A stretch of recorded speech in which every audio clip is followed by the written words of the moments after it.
Pastor Monish को invite करेंगे। Welcome pastor Monish. जी, थैंक यू ब्रदर समय देने के लिए। तो आइए हम लोग रोमियोस का 8 अध्याय 26 और 27 को निकालें, जो पिछले हफ्ते हम लोग देख रहे थे, और उसमें से हमने फर्स्ट पार्ट देखा था और आज उसका दूसरा भाग उसको हम लोग देखेंगे। तो रोमियो 8 अध्याय 26-27 पद में आपके सामने दोबारा से पढ़ना हूँ। इस रीति से आत्मा भी हमारे दुर्बलता में सहायता करता है, क्योंकि हम नहीं जानते कि प्रार्थना किस रीति से करनी चाहिए, परंतु आत्मा आप ही ऐसी आहें भर भर कर जो बयान से बाहर है हमारे लिए विनती करता है। और मनो का जांचने वाला जानता है कि आत्मा की मनसा क्या है, क्योंकि वह पवित्र लोगों के लिए परमेश्वर की इच्छा के अनुसार विनती करता है। अगर आपको याद होगा तो पिछले हफ्ते हम लोगों ने 26 पद और उसका पहला हिस्सा केवल देखा था। इसी रीति से आत्मा भी हमारी दुर्बलता में सहायता करता है, और हमने इसमें बेसिकली फर्स्ट पॉइंट के अंडर में 2 सब पॉइंट कवर किए थे, और हमने देखा था कि हम सभी कमजोर हैं, इसीलिए हमें प्रार्थना करने की आवश्यकता है। हम लोगों ने ये भी देखा था कि अपनी कमजोरी का एहसास हमें प्रार्थना करने के लिए प्रेरित करता है, और हमारी कमजोरी हमारी प्रार्थना पर किस प्रकार एक सकारात्मक रूप से प्रभाव डालती है। इन बातों को हमने पिछले हफ्ते देखा था, और आज हम लोग इसका दूसरा भाग यानी कि पॉइंट जो नंबर 2 है उसको हम लोग देखेंगे। और हमारा दूसरा जो पॉइंट है इस संदेश से या फिर इस पद से जुड़ा हुआ वो यह है कि परमेश्वर हमें पवित्र आत्मा देता है ताकि वो हमारी दुर्बलता में हमारे लिए मध्यस्थता करके हमारी सहायता करता है। तो परमेश्वर हमें पवित्र आत्मा इसलिए देता है ताकि इस पद के अनुसार, रोमियो 8 अध्याय 26 और 27 पद के अनुसार, परमेश्वर हमें पवित्र आत्मा इसलिए देता है ताकि हमारी दुर्बलता में पवित्र आत्मा हमारी मध्यस्थता करता है और मध्यस्थता में हमारी सहायता भी करता है। तो 26 का जो दूसरा भाग है जहां पे हमने अभी पढ़ा, क्योंकि हम नहीं जानते कि प्रार्थना किस रीति से करनी चाहिए या करना चाहिए, परंतु आत्मा आप ही आहें भरकर जो बयान से बाहर है हमारे लिए विनती करता है। तो पवित्र आत्मा हमें इसलिए दिया गया है ताकि हमारी दुर्बलता में पवित्र आत्मा हमें मध्यस्थता की प्रार्थना करने में सहायता करता है। तो हम नहीं जानते कि प्रार्थना कैसी करनी है, हम निर्बल हैं, हम कमजोर हैं, और इसीलिए पवित्र आत्मा क्या करता है, हमें हमारे लिए आहें भरकर जो बयान से भी बाहर है हमारे लिए विनती करता है। तो इस दूसरे पॉइंट में जो हमारा सबसे पहला सब पॉइंट है वो ये है कि ये जो पवित्र आत्मा हमें दिया गया है, इसके बारे में हम लोग थोड़ा सा बात करेंगे। और सबसे पहले मैं आपके सामने या फिर आप लोगों के बीच में यही बात रखना चाहूंगा कि पवित्र आत्मा त्रिएक परमेश्वर का तीसरा व्यक्तित्व है और परमेश्वर भी है। तो जब हम यहाँ पे स्पेसिफिकली पवित्र आत्मा के ऊपर आ जा रहे हैं, यहाँ पे इस बात को हम देखने वाले हैं कि आत्मा आप ही आहें भर भर कर जो बयान से बाहर है हमारे लिए विनती करता है। तो बहुत जरूरी है कि हम समझें कि पवित्र आत्मा कौन है। तो पवित्र आत्मा त्रिएक परमेश्वर का तीसरा व्यक्तित्व है और स्वयं परमेश्वर भी है। ये जब हम पवित्र आत्मा की बात करते हैं, जब भी हम इस वर्ड को यूज करते हैं पवित्र आत्मा जो हमें दिया गया है, ये हमें समझना है कि ये कोई जादू नहीं है, ये कोई जिन्न नहीं है, कोई शक्ति नहीं है, कोई भूत प्रेत नहीं है, लेकिन त्रिएक परमेश्वर का ये फिर 1/3 हिस्सा नहीं है। हम कहें कि त्रिएक परमेश्वर तो इसका 1/3 परमेश्वर, ये वैसा भी नहीं, 1/3 परमेश्वर नहीं है। ये संपूर्ण रूप से, जब हम पवित्र आत्मा की बात करते हैं, हमें समझना है कि वो संपूर्ण रूप से परमेश्वर है, संपूर्ण रूप से दैविक है और संपूर्ण रूप से ईश्वरीय है। तो पवित्र आत्मा का हमें दिया जाना, पवित्र आत्मा आहें भर भर कर हमारे लिए प्रार्थना करना जो बयान से बाहर है और हमारे लिए जो विनती करता है। सबसे पहले हम इस चीज को समझें, इस चीज को हम लोग गांठ बांधे हमारे दिमाग में, हमारे मन में, कि पवित्र आत्मा त्रिएक परमेश्वर का एक व्यक्तित्व है। वो संपूर्ण रूप से परमेश्वर है, वो संपूर्ण रूप से दैविक है और वो संपूर्ण रूप से ईश्वरीय है। ये त्रिएक परमेश्वर का 1/3 हिस्सा नहीं है। ये अक्सर कई बार लोग सोचते हैं कि ये कोई तरह का पावर है जो अंदर आ गया। कई बार लोग इसको सोचते हैं कोई जादुई चीज है जो हमारे अंदर आ गया। तो इस प्रकार की कई बार सोच विचार में लोग रहते हैं, और कहीं ना कहीं वो हमारे समाज में जो प्रचलित विचारधाराएं हैं, हो सकता है जिस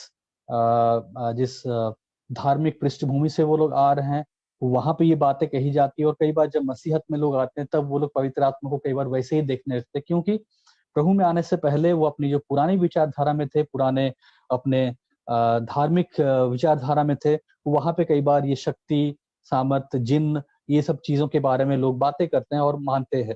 तो जब यहाँ पे आते हैं, प्रभु में आते हैं, बाइबल पढ़ने लगते हैं और यहाँ पे पता चलता है कि अच्छा पवित्र आत्मा भी कुछ है, तो कई बार अनजाने में या फिर गलत शिक्षा के कारण लोग पवित्र आत्मा के बारे में एक गलत या गलत सोच मतलब बैठा के मन में चलते हैं, या फिर गलत सोच उनके दिमाग में बैठ जाती है कि शायद कोई अद्भुत शक्ति है, कोई अद्भुत पावर है जो हमारे अंदर आ जाता है, तो हमारे अंदर जब वो आ जाएगा तो कुछ होगा। तो इस प्रकार से कुछ बातें पवित्र आत्मा को लेके सोच लेते हैं, या फिर ये भी सोचते हैं कि कुछ हिस्सा है परमेश्वर का। परमेश्वर के 3 अलग-अलग हिस्से हैं, तो इसका 1/3 हिस्सा है जो हमें दे दिया गया है और वो हमें सामर्थ्य देता है। तो बाइबल हमें कभी भी ऐसी बातों के बारे में नहीं सिखाता। तो हमें बहुत अच्छे से इस बात को समझना होगा कि त्रिएक परमेश्वर का एक तीसरा व्यक्तित्व है, पवित्र आत्मा तीसरा व्यक्तित्व है त्रिएक परमेश्वर का, और संपूर्ण रूप से परमेश्वर है, संपूर्ण रूप से वो ईश्वरीय है, संपूर्ण रूप से वो दैविक है। ये तथ्य या फिर ये बात यहाँ पे जो हम पढ़ रहे हैं कि आत्मा हमारे लिए प्रार्थना करता है, जो हमने अभी 26 पद के दूसरे भाग में पढ़ा, क्योंकि हम नहीं जानते कि प्रार्थना किस रीति से करनी चाहिए, परंतु पवित्र आत्मा हमारे लिए आहें भरकर, जो बयान से बाहर है, हमारे लिए विनती करता है या फिर हमारे लिए प्रार्थना करता है। ये भी ट्रिनिटी को सपोर्ट करता है, ये वर्स अगर हम ध्यान से समझे तो। ये तथ्य कि आत्मा हमारे लिए प्रार्थना करता है, इस बात को दर्शाता है कि वो पिता से अलग है, जिससे वो प्रार्थना करता है। तो पवित्र आत्मा का व्यक्तित्व पिता के व्यक्तित्व से अलग है, और इसलिए ये व्यक्तित्व जो कि अपने आप में संपूर्ण रूप से परमेश्वर है, यानी कि पवित्र आत्मा, वो उस दूसरे व्यक्तित्व से जो कि खुद संपूर्ण रूप से परमेश्वर है, जो पिता परमेश्वर है, उससे प्रार्थना करता है। साथ ही पिता सिद्ध रूप से आत्मा को जानता है, और आत्मा पिता की इच्छा के अनुसार सिद्ध रूप से प्रार्थना भी करता है।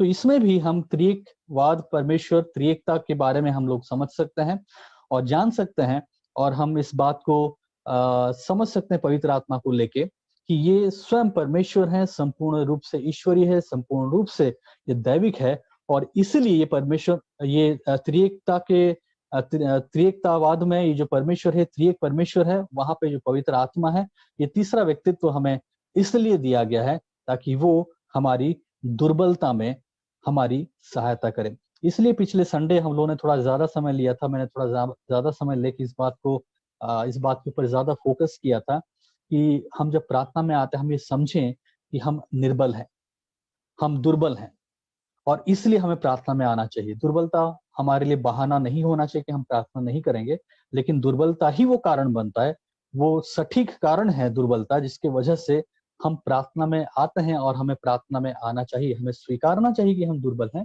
हम इस बात से अपमानित नहीं महसूस करना चाहिए, हमें इस बात से दुखी नहीं होना चाहिए, हमें इस बात से हमें अपने आप को तुच्छ नहीं समझना चाहिए कि अरे भैया मैं निर्बल हूँ, लेकिन यही वो क्वालिटी है, यही वो गुण है, यही वो आवश्यकता है जिसके कारण हम प्रार्थना में आते हैं। क्योंकि हम दुर्बल हैं, क्योंकि हम निर्बल हैं और हमें प्रार्थना करना नहीं मालूम, इसलिए हम प्रार्थना में आते हैं।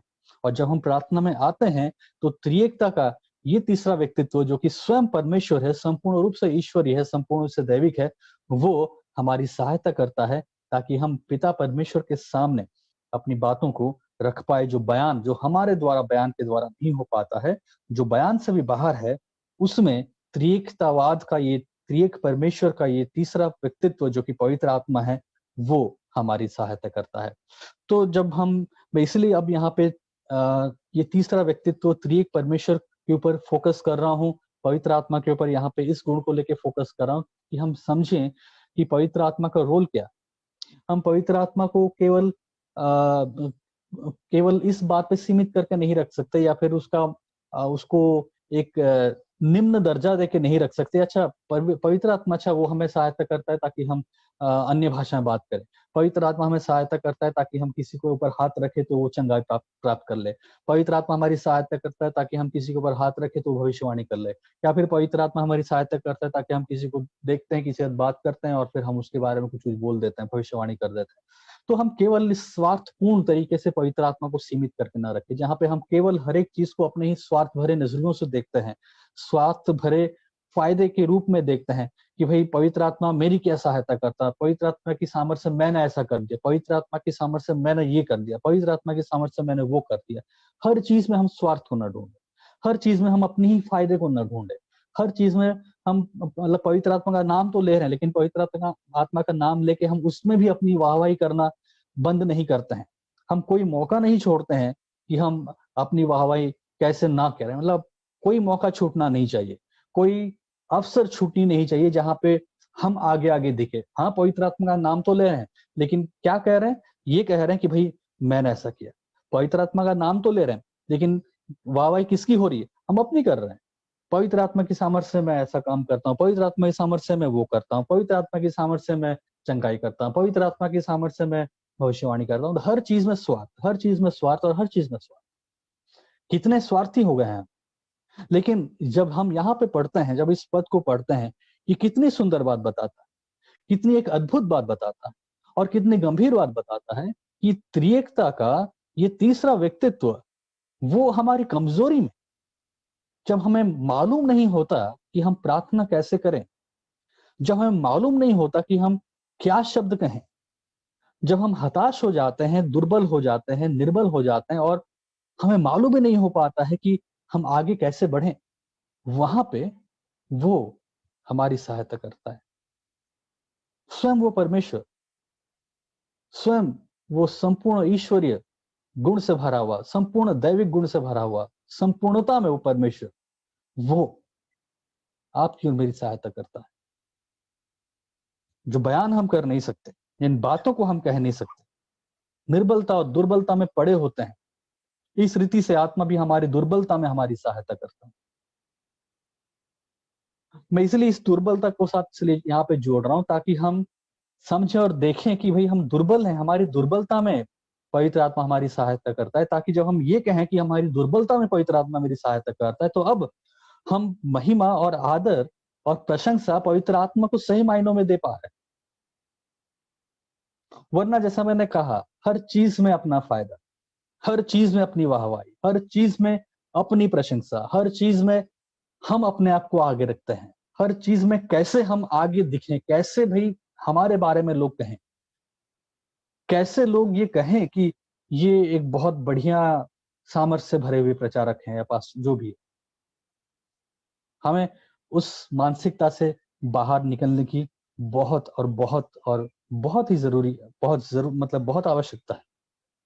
हमारी निर्बलता में पवित्र आत्मा हमारी सहायता करता है। वो परमेश्वर, त्रिएकता का वो परमेश्वर, वो तीसरा व्यक्तित्व, संपूर्ण ईश्वर, संपूर्ण दैविक, संपूर्ण रूप से परमेश्वर हमारी निर्बलता में, दुर्बलता में हमारी सहायता करता है।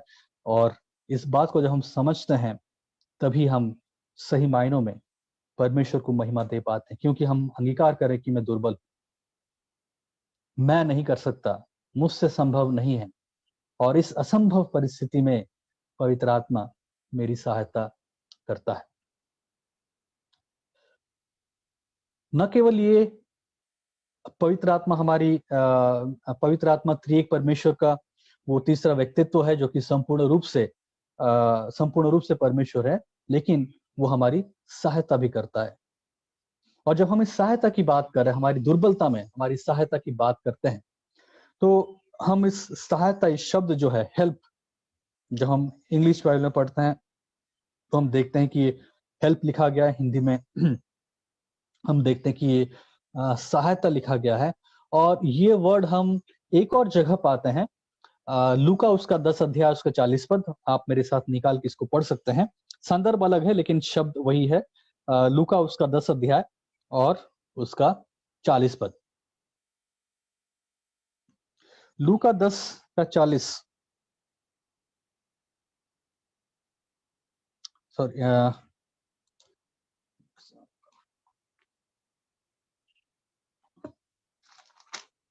ठीक है, लूका 10 अध्याय और उसका 40 पद। यहाँ पे लिखा है, परंतु मार्था सेवा करते करते घबरा गई और उसके पास आकर, यानी कि यीशु के पास आकर कहने लगी, हे प्रभु, क्या तुझे कुछ भी चिंता नहीं कि मेरी बहन ने मुझे सेवा करने के लिए अकेला ही छोड़ दिया है? इसलिए उससे कह कि मेरी सहायता करे। मैं ये वर्ड को इसलिए फोकस करना चाह रहा हूं क्योंकि इसे समझना बहुत जरूरी है। जब हम पढ़ते हैं कि पवित्र आत्मा हमारी सहायता करता है, हम इसी शब्द को न्यू टेस्टामेंट में सेकेंड टाइम यानी कि 2 बार इस सहायता शब्द को पाया जा रहा है, हेल्प। और इसको हम पाते हैं यहाँ पे लूका उसका 10 अध्याय और उसका 40 पद में। और 40 पद में हम देखते हैं कि मार्था आके कहती है कि हे प्रभु, तू ये कह मेरी बहन से यानी कि मरियम से कहे कि वो आके मेरी सहायता करे, वो आके मेरी सहायता करे। ये जो सहायता वर्ड है या जो हेल्प वर्ड है, यहाँ पे जो यूनानी शब्द है या ग्रीक वर्ड है हेल्प, न्यू टेस्टामेंट वर्ड है ये। तो ये हेल्प का अर्थ है कि जब बोझ उठाया नहीं जा पा रहा है तो वहां पे सहारा देना। तो यहाँ पे जो हेल्प है, ये हेल्प उस प्रकार का हेल्प नहीं है जहां पे एक व्यक्ति बैठ गया है, कुछ नहीं कर रहा है और उसके स्थान पे दूसरा व्यक्ति आके उस कार्य को पूरी रीति से कर रहा है। ये उस प्रकार की सहायता नहीं, ये हाथ बटाने वाली सहायता है। या फिर जब आप थक गए, आपको सहारा देने के लिए कोई खड़ा हो जाता है, ये उस सहायता की बात की जा रही है। फॉर एग्जाम्पल, अगर मैं यहाँ पे बैठा हूं और मुझे मुझे एक काम है, वो काम मैं कर नहीं पा रहा हूँ कंप्लीटली, तो मान के चलिए मैं यहाँ पे बैठा हूँ और एक बक्सा है, उस बक्से को इस टेबल से उठा के बगल में हमारा यहाँ पे वरांडा है, वहां पे रखना है। तो मैं किसी को बोलता हूँ भैया आके मेरी हेल्प करो, मेरी सहायता करो। तो एक ऑप्शन ये होता है कि वो आता है, मैं यहाँ पे बैठा रहता हूँ और मैं बस कहता हूँ कि भैया मेरी हेल्प कर दीजिए। तो आता है वो व्यक्ति आके इस बक्से को पूरा मतलब अपने दोनों हाथों से उठाता है, खुद चल के लेके जाता है और वरांडा में रखता है। ये एक ऑप्शन है। दूसरा हेल्प ऑप्शन नंबर 2 ये होता है कि मैं उसको इसलिए हेल्प मांग रहा हूँ क्योंकि जब मैं उठा रहा हूँ ये बक्सा, ये मुझसे उठ नहीं पा रहा है, ये काफी भारी हो रहा है, तो मैं उसे सहायता मांगता हूँ। तो एक हिस्सा उस बक्से का मैं पकड़ता हूँ, यानी कि एक साइड, एक कोने पे मैं पकड़ता हूँ, दूसरे कोने में वो हाथ लगाता है और हम दोनों मिलके अब उस बक्से को वरांडा में रख रहे हैं। तो यहाँ पे जो हेल्प की बात कही गई है रोमन, ये आपका लूका 10:40 में, वो ये सेकंड ऑप्शन वाला है, जहां पे मरियम ये नहीं कह रही है कि सॉरी मार्था ये नहीं कह रही कि अब मैं अब काम नहीं करना चाह रही हूँ, मरियम को बोलो आके पूरी तरह से काम करे। वो ही कह रही है कि नहीं मैं कर रही हूँ, मैं सेवा कर रही हूँ, लेकिन कोई चाहिए जो मेरे साथ सहायता करे, मुझे हेल्प करे। और एग्जैक्टली वही सहायता हम रोमियो 8 उसका 26 में पढ़ते हैं कि पवित्र आत्मा हमारी सहायता करता है। अर्थात ये कि यहाँ पे ये नोशन नहीं है या फिर यहाँ पे ये बात समझा नहीं जा रहा है कि हम अब आलसपन में चले जाएं। ये आलसपन की बात नहीं कि अच्छा हम अब कुछ नहीं करेंगे, पवित्र आत्मा मेरी सहायता करें, नहीं। यहाँ पे सहायता का मतलब ये हो रहा है यहाँ पे कि जब हम प्रार्थना में अपने आप को कमजोर महसूस करने लगते हैं, ऐसा नहीं कि अब हम प्रार्थना नहीं करेंगे तो पवित्र आत्मा आप हमारी सहायता करें, आप ही हमारे बिहाफ में परमेश्वर पिता से बातें कर ले, उससे बात कर दे मेरे लिए, मैं आज प्रार्थना नहीं कर पाऊंगा, मुझे ऑफ चाहिए। ये बात नहीं हो रही यहाँ पे। यहाँ पे अर्थ ये है कि हम प्रार्थना करते रहें, हम प्रार्थना का अभ्यास करते रहें, हम इस बात को समझें कि हम कमजोर हैं, हम दुर्बल हैं और इसीलिए हम प्रार्थना में आए। लेकिन जब हम प्रार्थना कर रहे होते हैं, इस प्रार्थना के दौरान जब हम निर्बल पड़ने लग जाते हैं, जब हम दुर्बल पड़ने लग जाते हैं, तो पवित्र आत्मा हमारी सहायता करता है कि अब हम अपनी प्रार्थना को न रोकें, हताश ना हो जाएं, प्रार्थना करना छोड़ ना दे, लेकिन वो हमारी सहायता करता है। किस प्रकार से? जो बयान के बाहर है, आहें भरकर जो बयान से बाहर है, हमारे लिए वो विनती करता है, क्योंकि अब हमारे अंदर वो बल, वो सामर्थ खत्म हो रहा होता है। हमें लगता है कि अब हम प्रार्थना में बने नहीं रह पाएंगे, अब हम प्रार्थना में समय दे नहीं पाएंगे, अब हम प्रार्थना में कमजोर पड़ रहे हैं, हम प्रार्थना में बोल नहीं पा रहे, अब हम प्रार्थना में आगे कुछ सोच नहीं पा रहे हैं। तो अब पवित्र आत्मा हमारी इस दुर्बलता में हमारा सहायक बन जाता है, हमारी सहायता करता है और इस प्रार्थना की सेवा को, प्रार्थना के कार्य को हमारे साथ मिलके आगे बढ़ाता जाता है, क्योंकि अब हम निर्बल पड़ने लगे हैं, अब हम दुर्बल पड़ने लगे हैं। तो जो आहें भर भर कर जो बयान से बाहर है, वो हमारे लिए विनती करता जाता है। तो पवित्र आत्मा त्रिएक परमेश्वर का तीसरा व्यक्तित्व है और वो परमेश्वर भी है। दूसरा चीज, पवित्र आत्मा हमारी सहायता करता है। और तीसरी बात, पवित्र आत्मा भावनात्मक स्तर पर हमारे लिए मध्यस्थता करता है। पवित्र आत्मा क्या करता है? भावनात्मक स्तर पे हमारी सहायता करता है। अब इसका अर्थ क्या है? कैसे हम इसको समझें? क्योंकि हम नहीं जानते प्रार्थना किस रीति से करनी चाहिए, परंतु आत्मा आप ही ऐसी आहें भरकर जो बयान से बाहर है हमारे लिए विनती करता है। तो यहाँ पे मैं फोकस करना चाहूंगा कि आहें भरना क्या है और बयान से बाहर क्या बात है, वो क्या चीज है, या फिर हम कैसे समझें ये आहें भरना क्या होता है, किस प्रकार की आहें पवित्र आत्मा भरता है और वो कैसे वो आहें भरकर हमारे लिए विनती करता है। क्योंकि यहाँ पे लिखा है ये बयान से बाहर है, इस रीति से वो हमारे लिए प्रार्थना करता है आहें भरकर जो बयान से बाहर है। इस वजह से ये टेक्स्ट कई बार समझना कठिन होता है, क्योंकि यहाँ पे एक तो ये कहा जा रहा है कि वो आहें भरता है और साथ साथ ये भी कह रहा है कि ये बयान से बाहर है। ऐसे वो आहें भर रहा है जो कि बयान से बाहर है। तो हमारे पास कोई सपोर्टिव टेक्स्ट नहीं है और कहीं और न्यू टेस्टामेंट में ऐसा कोई हमें सपोर्टिव टेक्स्ट नहीं मिलता है जिसको पढ़ के हम लोग समझ पाए कि अच्छा ये किस प्रकार की आहें भरने की बात कही जा रही है, ये क्या आहें भरना है, किस प्रकार का आहें भरना है, क्योंकि ये तो बयान के बाहर है। तो हम कैसे समझे? तो इस वजह से काफी कई बार थोड़ा मुश्किल टेक्स्ट पड़ जाता है और इसके अलग अलग अर्थ लोग निकालने की कोशिश करते हैं। एक जो प्रचलित सोच है, जो नॉर्मली पेंटेकोस्टल डिनोमिनेशंस में यूज किया जाता है, वो यहाँ पे इसको अन्य भाषाओं में प्रार्थना करने के बारे में बात करते हैं और वो कहते हैं कि पवित्र आत्मा परंतु आत्मा आप ही ऐसी आहें भर भर कर जो बयान से बाहर है हमारे लिए विनती करता है। तो इसका इंटरप्रिटेशन नॉर्मली जो कैरिस्मेटिक, मैं अभी ये नहीं कह रहा हूँ कि हर एक कैरिस्मेटिक चर्च में, लेकिन अक्सर कैरिस्मेटिक सर्कल्स में इसका जो इंटरप्रिटेशन यही होता है।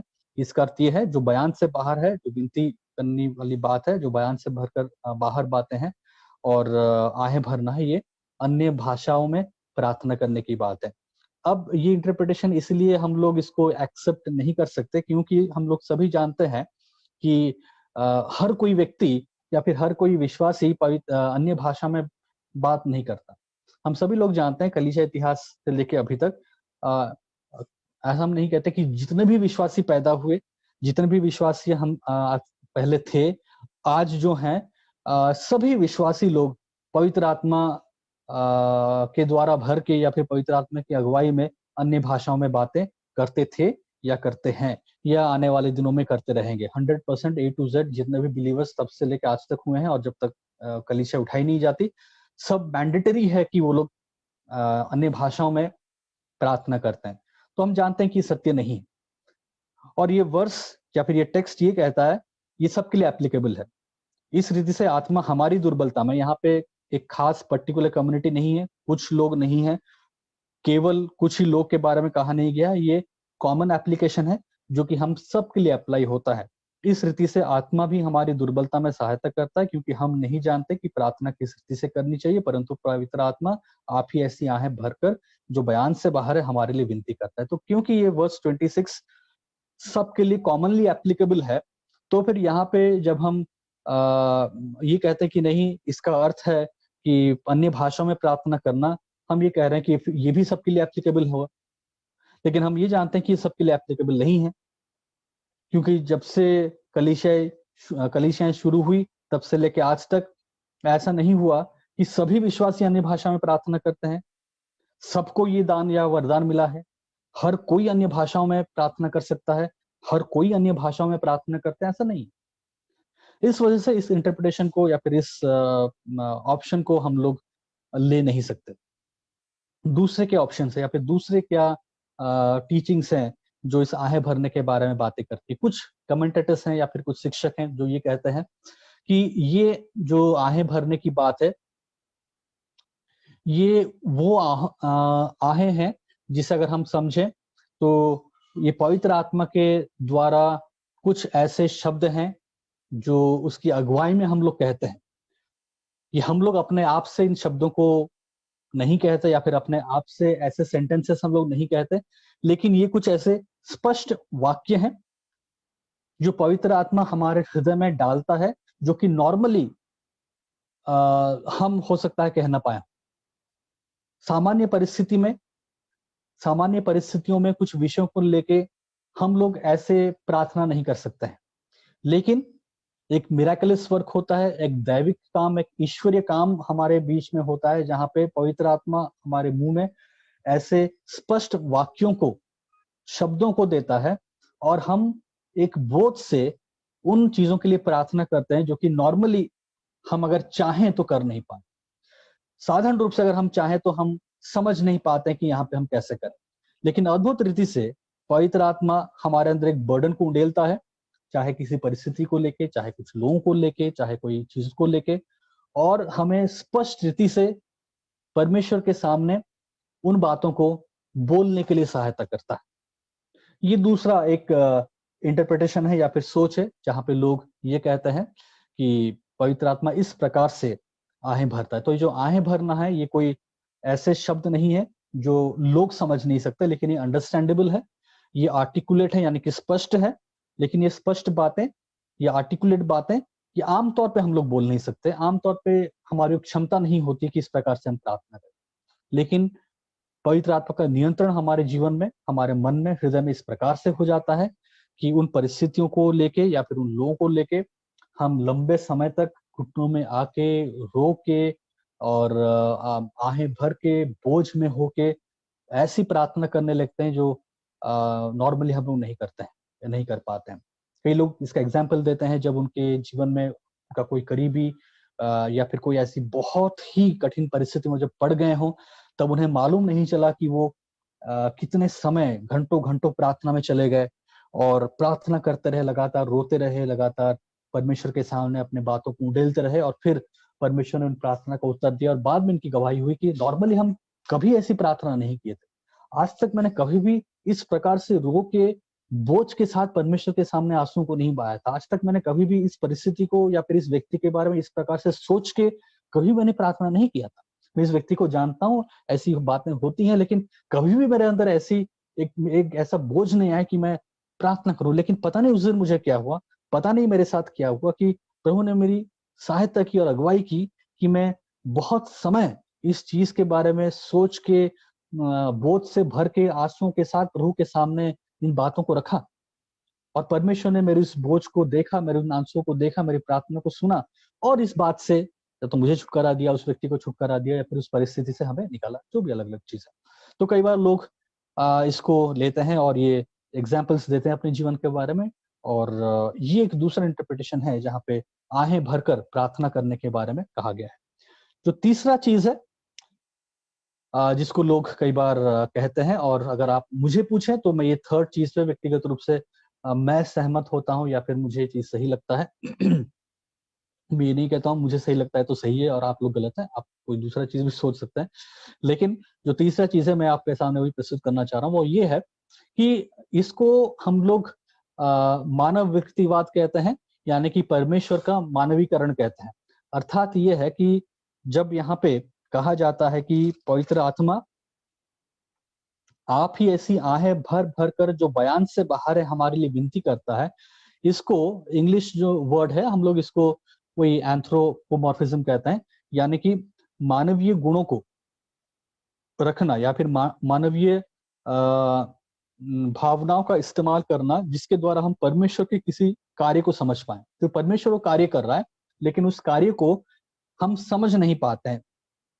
परमेश्वर कुछ कार्य करता है, लेकिन उसको हम लोग समझ नहीं पाते हैं, ग्रैस्प नहीं कर पाते, इसलिए हम उसको एक मानवीय रूप देते हैं उस चीज को समझने के लिए। वो हमारे समझ से बाहर है, इसको बयान नहीं किया जा सकता, लेकिन ह्यूमन अंडरस्टैंडिंग के लिए, मानवीय रूप से इसको समझने के लिए, इसके ऊपर एक पकड़ रखने के लिए हम इसको क्या करते हैं, एक मानवीय ढांचा पहनाते हैं, एक मानवीय सोच इसमें डालते हैं, और इसी को हम लोग एंथ्रोपोमॉर्फिज्म कहते हैं, यानी कि मानव प्रकृतिवाद, जहां पे ह्यूमन इमोशंस को हम लोग यूज करते हैं, ह्यूमन इमोशंस के वर्ड्स को हम लोग यूज करते हैं, या मानवीय प्रकृति जो है उसके शब्दों का इस्तेमाल करते हुए परमेश्वर की किसी क्रिया को समझने के लिए हम लोग यूज करते हैं। फॉर एग्जाम्पल, एक दूसरा एग्जाम्पल देता हूं। बाइबल हमें बताती है कि परमेश्वर ने पश्चाताप किया,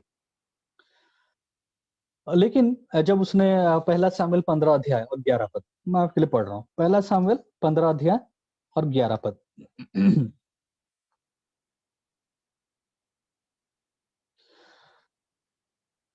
मैं शाऊल को राजा बना के पछताता हूं।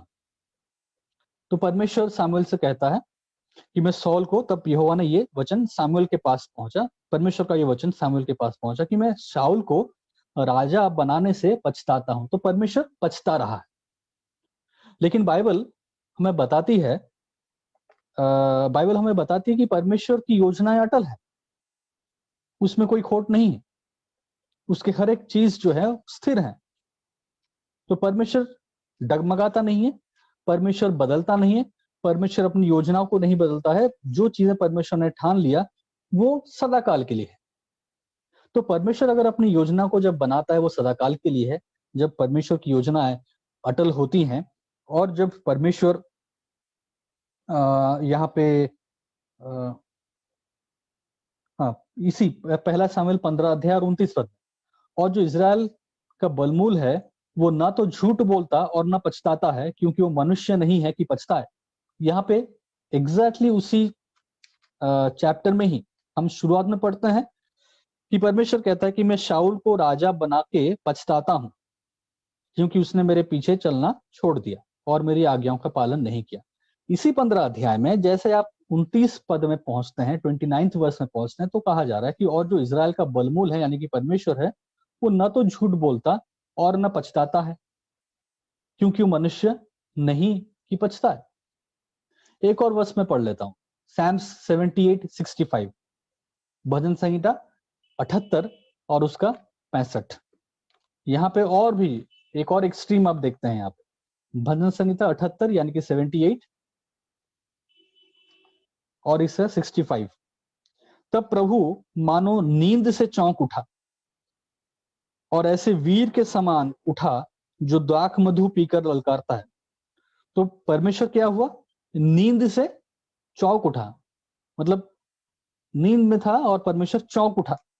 और हम लोग ये भी जानते हैं कि किस प्रकार भजन संहिता में एक और जगह ये बात लिखी है कि इज़राइल का परमेश्वर न तो सोता है और न ऊंघता है। शायद 121 है, वो भी मैं आपके लिए पढ़ दे रहा हूं।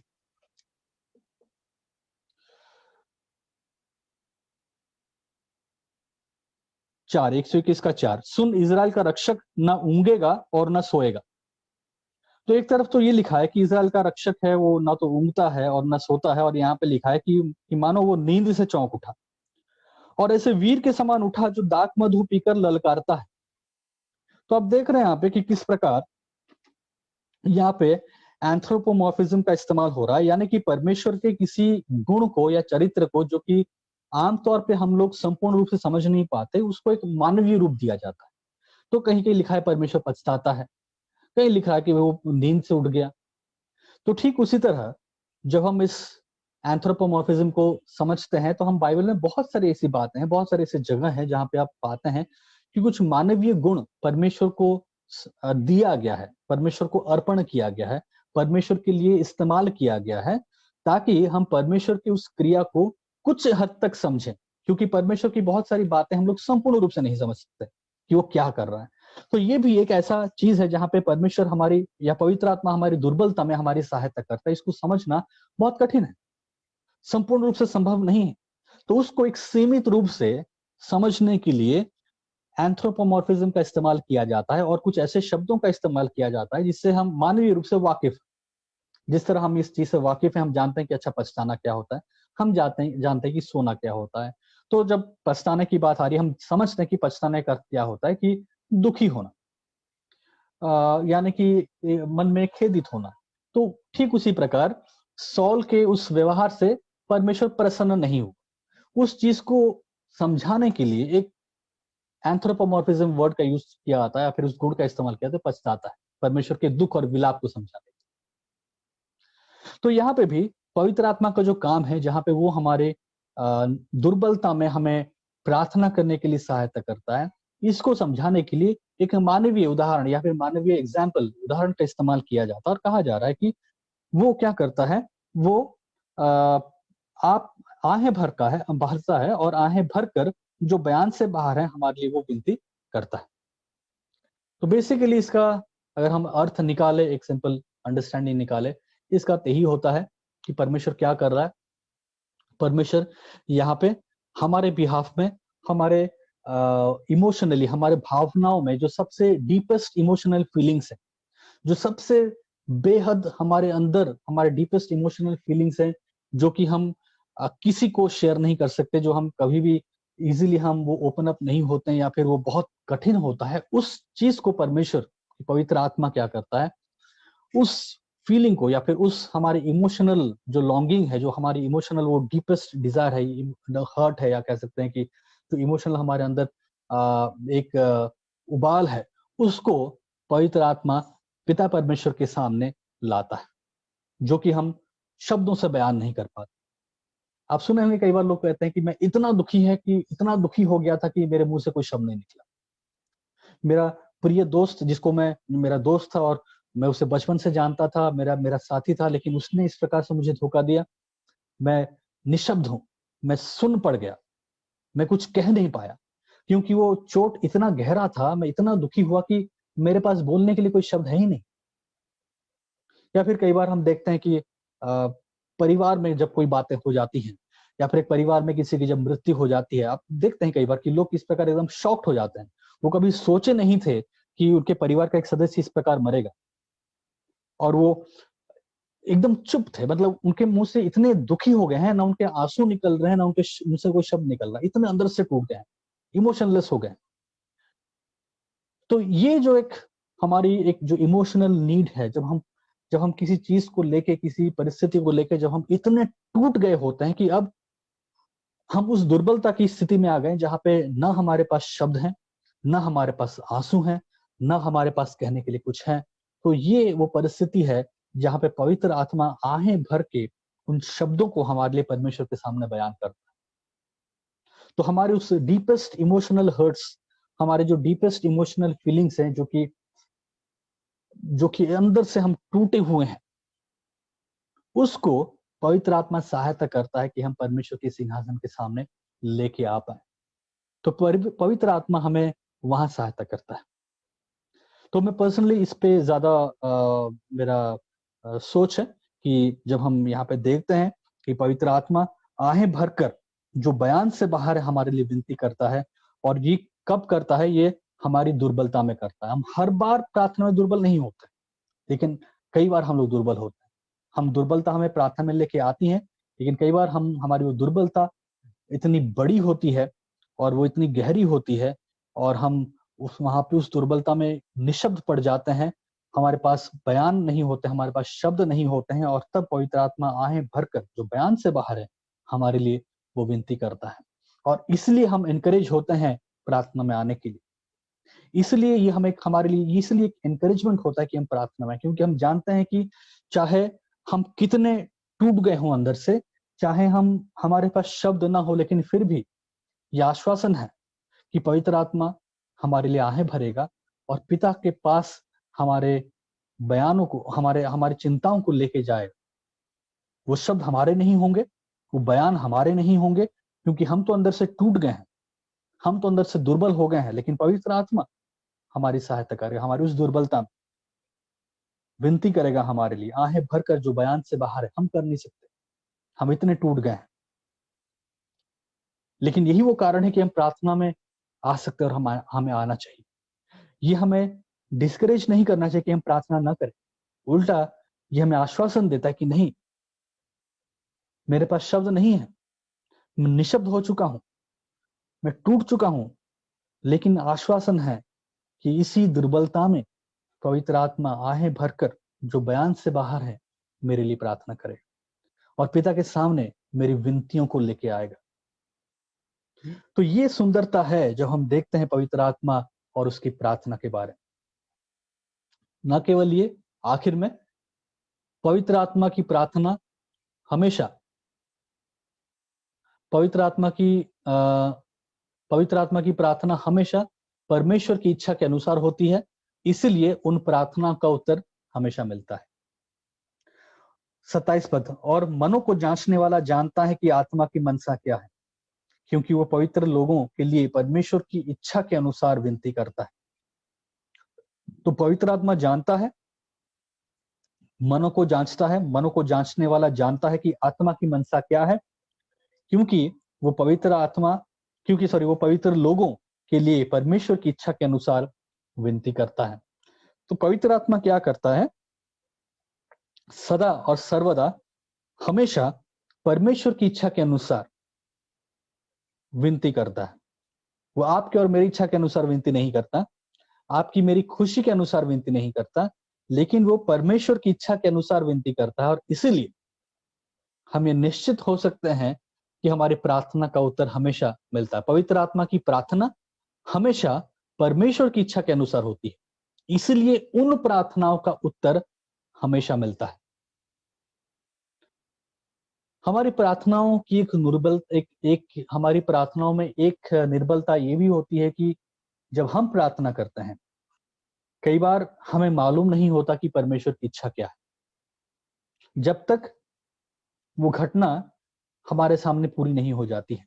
उदाहरण के रूप में, जब हमारे घर में मान के चलिए कोई बहुत बीमार है और डॉक्टर्स के रिपोर्ट कहते हैं कि अलग अलग रिपोर्ट्स आ रहे हैं, लोग अलग अलग बातें कह रहे हैं, और हम एक उलझन की स्थिति में होते हैं जहां पे हमें मालूम नहीं होता है कि क्या होगा। कई बार हमें लगता है प्रभु हमारी प्रार्थना को सुन लेगा और हमारी प्रार्थना का उत्तर दे देगा, लेकिन रिपोर्ट्स एकदम अलग होते हैं, या फिर मेडिकली ऐसा लगता है कि वो पॉसिबल नहीं हो पाएगा, या फिर कुछ ऐसी चीजें होती हैं जहाँ पे हमें लगता कुछ है, ऐसा होगा, लेकिन चीजें कुछ अलग हो रही होती हैं और हम लोग प्रार्थना कर रहे होते हैं। कुछ लोग प्रार्थना करते हैं कि प्रभु हमें विश्वास है कि कुछ भी हो जाए, तू करेगा, तू पहाड़ों को हटाने वाला परमेश्वर है, अंधकार को दूर करने वाला परमेश्वर, लाल समुद्र को तो उभा करने वाला परमेश्वर है, परमेश्वर ये असंभव चीज है, तो हमारे लिए कर देगा। तो विश्वास से लोग कई बार प्रार्थना करते हैं, लेकिन प्रार्थना को उत्तर नहीं मिलता है। कई बार उस व्यक्ति की मृत्यु हो जाती है, कई बार जो बुरी चीज होनी होती है, या फिर जो एक बुरी खबर या तो एक बुरी घटना होने पे होती है, वो हो जाती है। हम प्रार्थना करते हैं कि ऐसा ना हो, कि हम फॉर एग्जाम्पल दूसरा एग्जाम्पल ले सकते हैं, किसी का बिजनेस है, प्रार्थना कर रहा है कि मेरा लोन क्लियर हो जाए ताकि मेरी दुकान बंद ना हो। प्रार्थना बहुत करते हैं, विश्वास करते हैं, लेकिन कई बार नहीं होता है, और ऐसा कुछ होता है कि उनका लोन क्लियर नहीं होता और उनका बिजनेस बंद पड़ जाता है। नौकरी, शादी, प्रार्थना करते हैं कि शादी हो जाए, लगता है कि हाँ हो जाएगा, लेकिन आखिर मोमेंट में कुछ ऐसा होता है कि शादी टूट जाती है, या फिर कुछ ऐसी दुर्घटना होती है जहाँ पे शादी हो नहीं सकती। तो कई बार ऐसी चीजें होती हैं जहाँ पे हम प्रार्थना तो कर रहे होते हैं कि ये हो जाए, लेकिन परिस्थितियां वैसे नहीं होती और आखिरकार वो चीज नहीं होता, हमारे प्रार्थना के विपरीत चीज हो जाती है। और जब वो हो जाता है तब हमें मालूम चलता है कि अच्छा, परमेश्वर की इच्छा ये थी। परमेश्वर की इच्छा ये थी कि वो इस भाई को या बहन को अपने पास बुला ले। परमेश्वर की इच्छा ये थी कि ये शादी ना हो। परमेश्वर की इच्छा ये थी कि ये काम मुझे ना मिले, ये नौकरी मुझे ना मिले। और कई समय बाद हमें पता चलता है कि नहीं, परमेश्वर की इच्छा भली थी, क्यों ये अच्छा हुआ, क्यों परमेश्वर ने तब प्रार्थना पे मेरा उत्तर नहीं दिया। फिर बाद में लोग गवाही देते हैं कि अच्छा, तब मुझे ऐसा लगता था कि ये गलत हो रहा है, लेकिन आज जब मैं देखता हूँ, मैं समझ पा रहा हूँ कि क्यों परमेश्वर ने ऐसा होने दिया, क्यों परमेश्वर ने मुझे उस समय उस दुख से लेके गया, क्यों परमेश्वर ने मुझे उस तकलीफ से लेके गया, क्यों परमेश्वर ने मेरा वो उत्तर नहीं दिया प्रार्थना का। बाद में कई साल बाद, कई महीनों बाद हमें मालूम चलता है। तो प्रार्थना में एक दुर्बलता या फिर एक स्ट्रगल जो हमारे साथ होता है, हमें स्ट्रगल वर्ड सही है, एक स्ट्रगल जो हम करते हैं वो ये होता है कि अक्सर या फिर कई बार हम लोग बहुत सारी चीजों पे परमेश्वर की जो सटीक इच्छा है वो हम जान नहीं पाते। हम अपनी इच्छा को थोपने लगते हैं, या फिर हमें लगता है कि शायद यही परमेश्वर की इच्छा है और हम उस हिसाब से प्रार्थना करते हैं, लेकिन हमें मालूम नहीं होता कि परमेश्वर की वास्तव में इच्छा क्या है। और जब हम प्रार्थना करते हैं उसका उत्तर हमें नहीं मिलता है। बहुत सारी चीज ऐसी होती है जहाँ पे स्पष्ट होता है कि परमेश्वर की इच्छा क्या है। फॉर एग्जाम्पल, बाइबल हमें बताती है कि एक विश्वासी का एक अविश्वासी से के साथ कोई संबंध नहीं होना चाहिए, फिर शादी, कोई संबंध मतलब शादी नहीं करनी चाहिए। एक विश्वासी को एक विश्वासी के साथ ही शादी करनी चाहिए। ये चीजें बहुत स्पष्ट है। तो जब हम प्रार्थना करते हैं किसी की शादी के लिए, हम यही प्रार्थना करते हैं कि प्रभु सहायता करे, ये भाई है या बहन है, इनके जीवन में आप एक विश्वासी को लेके आए जो इनका जीवन साथी बने। या फिर वो व्यक्ति जब खुद अपने लिए प्रार्थना करता है, वो एक विश्वासी के लिए ही प्रार्थना करता है। तो बहुत सारी चीजें हैं जहाँ पे हम बहुत क्लियर होते हैं परमेश्वर के वचन के अनुसार, और हम उस अनुसार प्रार्थना भी करते हैं। लेकिन बहुत सारी चीजें ऐसी कई बार होती है हमारे जीवन में जहाँ पे हमें मालूम नहीं होता है कि क्या सही है क्या गलत है, और हम वहां पे कई बार कंफ्यूज होते हैं, और कई बार हम जो प्रार्थना करते हैं उसका उत्तर हमें नहीं मिलता है, या फिर उसका उत्तर जैसा हम चाहते हैं वैसा नहीं होता। बाइबल में भी हम ऐसे बहुत सारे चीजों को देखते हैं जो कि बड़ा एक समय में थोड़ा कंफ्यूजिंग लगता है। फॉर एग्जाम्पल, जब हम सिमसोन की बात को देखते हैं, सिमसोन की बात को हम जब देखते हैं, हम क्या पाते हैं कि उसके जो पेरेंट्स थे वो लोग तो सही बात कह रहे थे कि वो फिलिस्ती से शादी ना करे। वो सही चीज था क्योंकि वो एक यहूदी था और नियम के अनुसार उसे यहूदी के साथ ही शादी करना था, और उसके पेरेंट्स वही चाहते थे कि यहूदी के साथ ही शादी करे। लेकिन ये एक मिस्ट्री है, ये एक रहस्य है कि क्यों परमेश्वर ने ऐसा होने दिया कि उसने गैर यहूदी से शादी किया, और उसके द्वारा परमेश्वर ने अपनी योजना को भी पूरा किया, फिलिस्तियों को हराया। ये एक रहस्यमय बात है। जब हम उस प्रार्थना को या फिर उसके माँ बाप की उस इच्छा को देखते हैं, या फिर वो जब वहां पे कह रहे होते हैं कि नहीं तुम ये गलत है, ऐसा मत करो, और वो कर लेता है, शादी कर लेता है गैर यहूदी से, हमें समझ में आता है ये क्या हो रहा है, कैसे ये हो रहा है। फिर बाद में हम देखते हैं कि अच्छा, इसके द्वारा परमेश्वर अपनी एक बड़ी योजना है उसको पूरा करता है, फिलिस्तियों को हराता है। हम यिर्मयाह की प्रार्थना देखते हैं, यिर्मयाह नबी प्रार्थना कर रहा होता है कि नहीं अपने लोगों को तो क्षमा कर, अपने नाम के खातिर लोगों को क्षमा कर, लेकिन परमेश्वर नहीं सुनता है। परमेश्वर क्या करता है, उन्हें बंधुआई में लेके जाता है, और परमेश्वर को सही लगता है कि वो इस नबी की प्रार्थना को ना सुने, ठुकरा दे। परमेश्वर यिर्मयाह नबी की प्रार्थना को ठुकराता है और लोगों को बंधुआई में लेके जाता है, और 1 साल नहीं, 2 साल नहीं, 70 साल, और फिर वापस लाता है। या फिर हम देखते हैं शैतान किस तरह पतरस को इस्तेमाल कर रहा होता है, और शैतान चाहता है कि पतरस को इस्तेमाल करे, लेकिन यीशु मसीह क्या कहते हैं, उस प्रार्थना को पढ़िए, लूका 22 अध्याय 31 और 32 पद। लूका उसका 22 अध्याय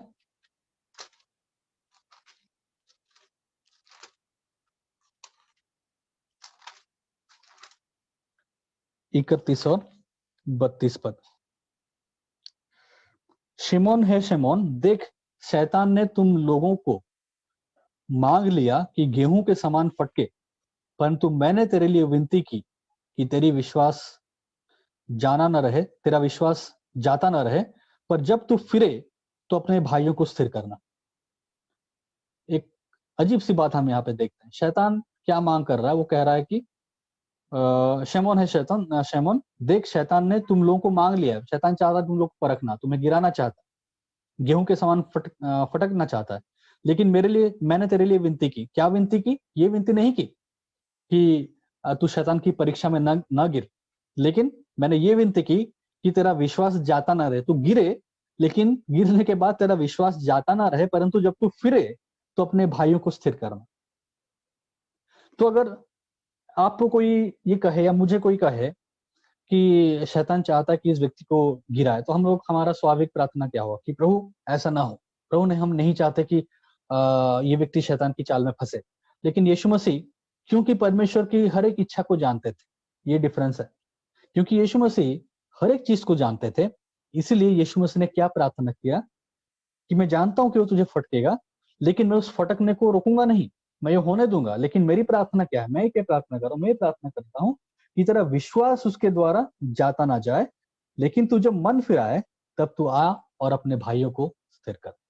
क्योंकि यीशु पिता की इच्छा को संपूर्ण रूप से और सिद्ध रीति से जानता था। यीशु ने ये प्रार्थना नहीं किया कि पतरस पाप ना करे, पतरस जो है मुझे 3 बार इनकार ना करे, ऐसा ना हो, क्योंकि ये तो बड़ा गलत टेस्टिमनी हो जाएगा। लोग जब पढ़ेंगे, अविश्वासी लोग पढ़ेंगे बाइबल को, क्या कहेंगे कि अरे 3 साल या इतने साथ रहा, उसको उसने नकार दिया।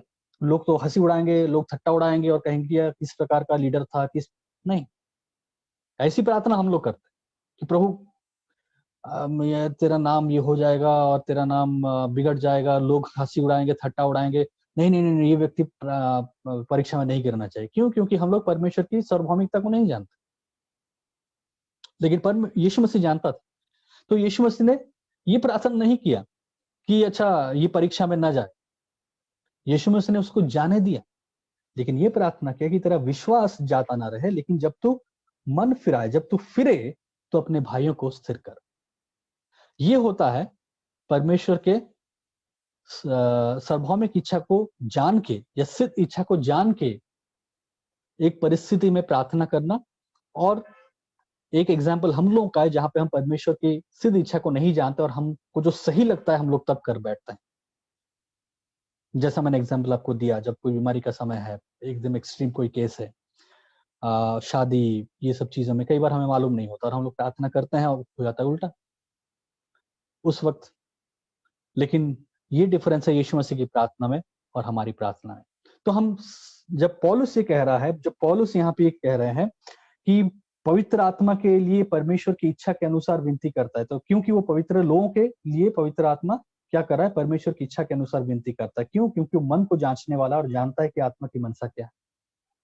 तो इसलिए जब पवित्र आत्मा हमें प्रार्थना में सहायता करता है, तब उन प्रार्थनाओं का उत्तर बिल्कुल मिलता है, क्योंकि पवित्र आत्मा कभी भी परमेश्वर की इच्छा के विरुद्ध प्रार्थना नहीं करता। तो हम पौलुस की इस शिक्षा से क्या समझते हैं? पौलुस की शिक्षा से हम ये समझते हैं कि जितना हो सके, जितना संभव है, बाइबल के आधार को देखते हुए हम लोग परमेश्वर की इच्छा के अनुसार प्रार्थना करें। लेकिन अगर हमें लगे कि हम परमेश्वर की इच्छा जो है वो हमारे प्रार्थनाओं से भिन्न है या फिर हमारी इच्छा से भिन्न है, तो हमें ये आश्वासन हम यहाँ पे ले सकते हैं कि पवित्र आत्मा हमारी प्रार्थनाओं को सुधारेगा, पवित्र आत्मा हमारी प्रार्थनाओं को भिन्न बनाएगा, भले ही वो हमें पसंद ना आए, क्योंकि उन प्रार्थनाओं का उत्तर जरूर मिलेगा। इसलिए हमें ये समझना है कि जितना संभव हो सके हमें परमेश्वर की इच्छा के अनुसार प्रार्थना करनी चाहिए। लेकिन अगर परमेश्वर की इच्छा हमारी प्रार्थनाओं से भिन्न होती है, तो पवित्र आत्मा हमारे प्रार्थनाओं को परमेश्वर की सर्वोच्च और सार्वभौमिक इच्छा के अनुरूप बनाने के लिए हमारी सहायता करता है।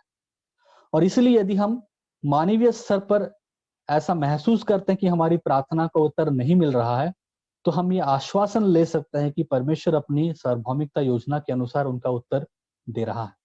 ये कठिन है समझना जो मैं अभी कहा, लेकिन ध्यान से इसको समझने की कोशिश कीजिएगा, क्योंकि ये बहुत बहुत जरूरी है।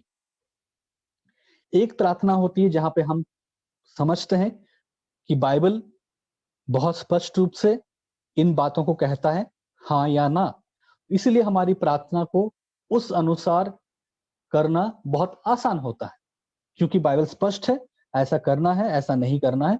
हमारी प्रार्थनाएं भी उसी आधार पे होती है, जो कि बहुत स्पष्ट होती है। लेकिन कई बार परमेश्वर की इच्छा और हमारी प्रार्थना में भिन्नता आ जाती है। परमेश्वर की सार्वभौमिक इच्छा, परमेश्वर की सिद्ध इच्छा और हमारी प्रार्थना का विषय भिन्न हो जाता है। परमेश्वर अपनी सार्वभौमिकता में हो सकता है चाहे कि ये व्यक्ति जीवित न रहे। परमेश्वर अपनी सार्वभौमिकता में हो सकता है चाहे कि ये शादी टूट जाए या फिर ये शादी ना हो। परमेश्वर अपनी सार्वभौमिकता में हो सकता है चाहता है कि हम उस जगह पे जाके नौकरी ना करें। परमेश्वर की सिद्ध इच्छा के अनुसार हो सकता है कि हम इस जगह पे सेवकाई ना करें। परमेश्वर की सार्वभौमिकता में हो सकता है ये वो इच्छा रखता है कि हम यहाँ पे ही सेवकाई करें। परमेश्वर हो सकता है चाहा कि हम इसी व्यक्ति से ही शादी करें, और परमेश्वर हो सकता है अपनी सार्वभौमिकता में चाहता है कि हम इसी बीमारी के साथ जीवित रहें।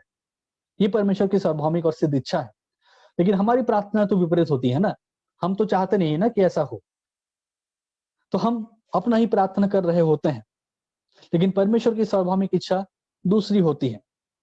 लेकिन जब हम अपने आप को पवित्र आत्मा के हाथों में सौंपते हैं, जब हम इस बात को अब अंगीकार करते हैं कि नहीं, मैं निर्बल हूं, प्रभु ये परिस्थिति मुझे समझ में नहीं आ रही, प्रभु मैं यहाँ पे द्वंद्व में हूं, और इसीलिए मैं अब अपनी इच्छा में प्रार्थना नहीं करना चाहूंगा, क्योंकि मेरी इच्छा में जब मैं प्रार्थना करता हूं मुझे मालूम नहीं कि मेरी इच्छा आपकी सिद्ध इच्छा के साथ मेल खाएगा कि नहीं। इसलिए मैं अपने जीवन को, अपनी प्रार्थना को पवित्र आत्मा के हाथों में सौंपता हूं, और मैं चाहता हूं प्रभु कि आपकी पवित्र आत्मा मेरी इस निर्बलता और दुर्बलता की घड़ी में मेरी अगुवाई करे।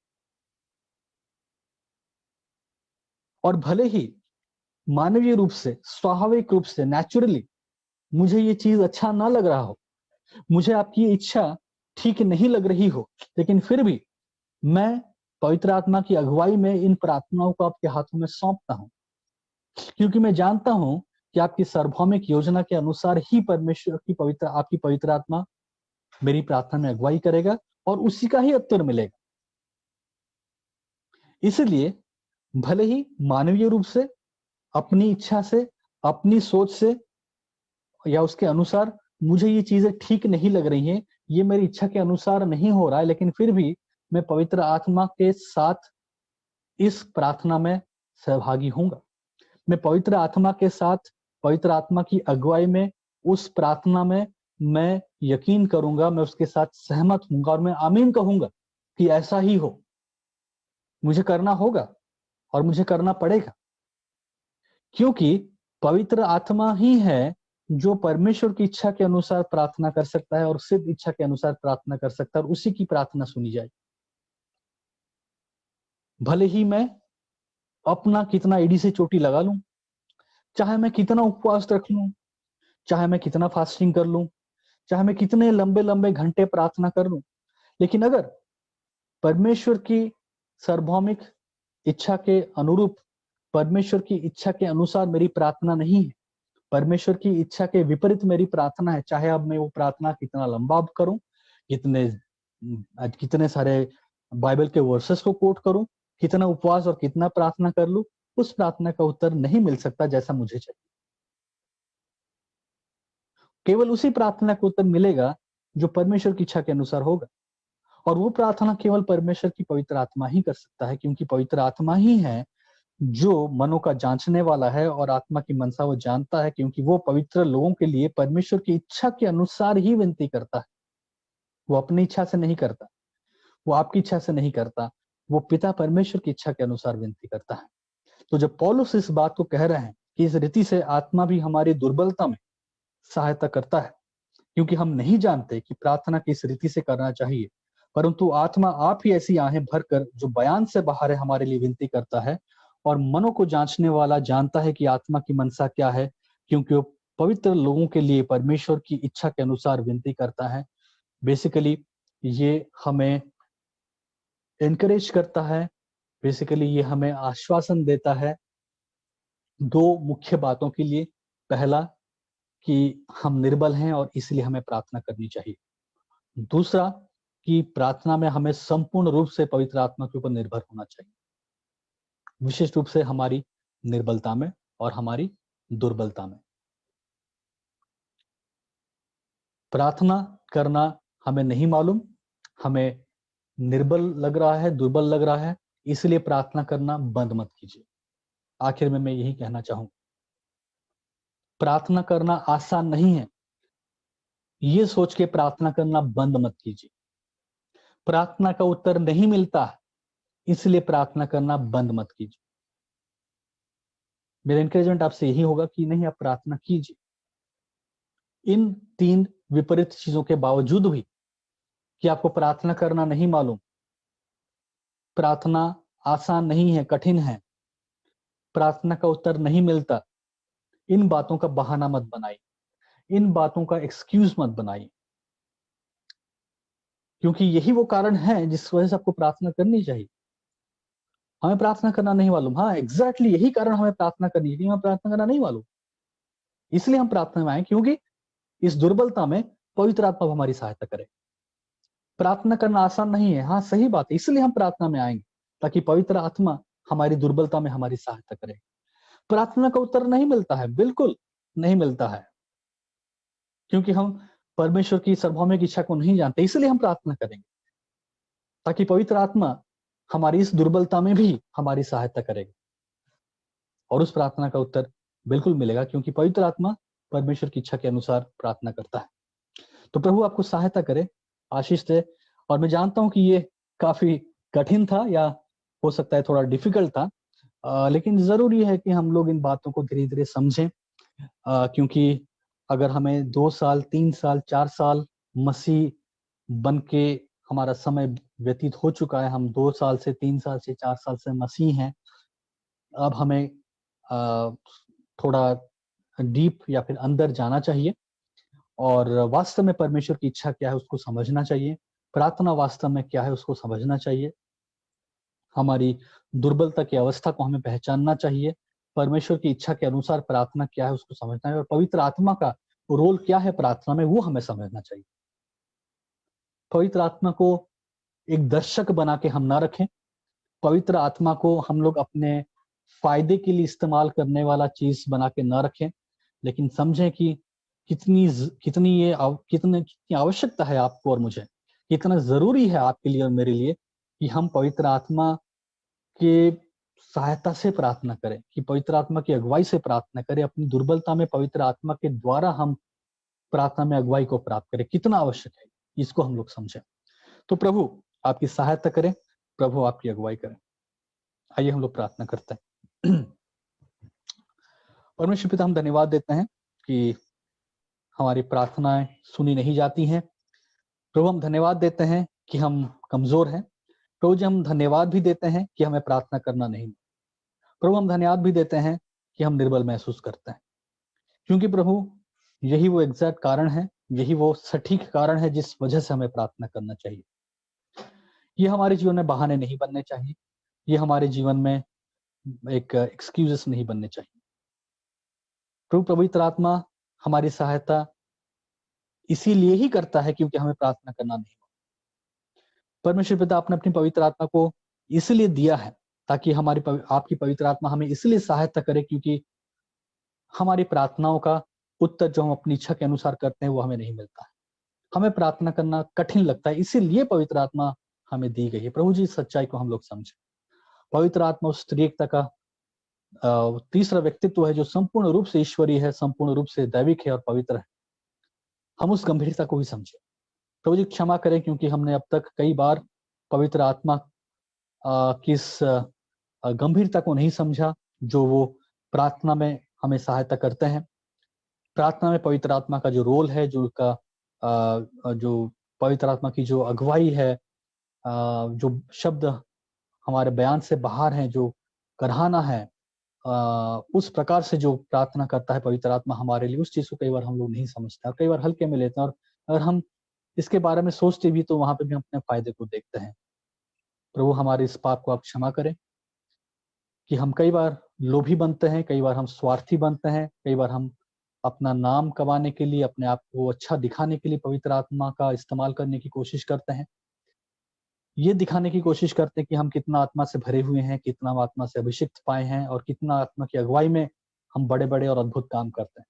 लेकिन हमारे अंदर प्रभु हमारे अंदर वो एक हम्बलनेस, वो नम्रता नहीं होती है कि हम कहें कि हम निर्बल हैं, हमें प्रार्थना करना नहीं मालूम, हमारी प्रार्थना का उत्तर नहीं मिलता है, इसलिए पवित्र आत्मा आप हमारी सहायता करे। प्रभु हमारे मुंह से ये शब्द नहीं निकलता है क्योंकि हम घमंडी हैं, क्योंकि हमारे अंदर घमंड, हमारे अंदर पाप भरा पड़ा है। प्रभु जी आप हमें इन हर एक बातों से निकलने के लिए सहायता करें। इन बातों से प्रभु जी हमें छुटकारा पाने के लिए सहायता करें। इस बात को समझने के लिए और अंगीकार करने के लिए और एहसास करने के लिए प्रभु जी आप हमारी अगुवाई करें कि हमें प्रार्थना करना नहीं मालूम, हम आलसी हैं, हमें प्रार्थना कठिन लगता है, हमारी प्रार्थना को उत्तर नहीं मिलता, इसलिए हम पवित्र आत्मा के ऊपर निर्भर हो, इसलिए हम पवित्र आत्मा की अगुवाई में प्रार्थना करना सीखें। पवित्र आत्मा को नियंत्रण दे हमारे जीवनों में, प्रार्थनाओं में, कि वो हमारी प्रार्थनाओं में हमारी अगुवाई करे। प्रभु जी सहायता करें, हम सबों को अगुवाई करें। आने वाले दिनों में प्रभु जी हम पवित्र आत्मा का कार्य हमारी प्रार्थनाओं में, पवित्र आत्मा का योगदान हमारी प्रार्थनाओं में, पवित्र आत्मा की सहायता हमारी प्रार्थनाओं में, इन विषयों के ऊपर सोचें, मनन करें प्रभु जी, और इसके अनुसार हमारे प्रार्थना के जीवन में बदलाव को हम लेके आ पाए। ऐसे आप हमारी सहायता करें। धन्यवाद देते हैं और इस प्रार्थना को प्रभु यीशु मसीह आपके मीठे मधुर नाम से मांगते हैं, आमीन।